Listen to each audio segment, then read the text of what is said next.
Hello, in this video I want to show you how to make Microsoft Bing a default browser on your Android smartphone. And to do this, you'll need to click on your profile picture, then open the settings. Inside there's set as default browser, select browser app and now choose Bing. The second way to do this is to open the settings of our phone. Usually it's a gear icon. Now we can scroll down and find apps. Here select manage apps. Click on the three dots in the top right corner of the screen and then go for default apps.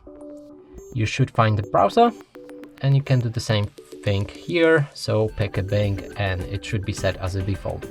And that's it for this video. Hope you like it. Please consider subscribing to our channel, leave a like and a comment below.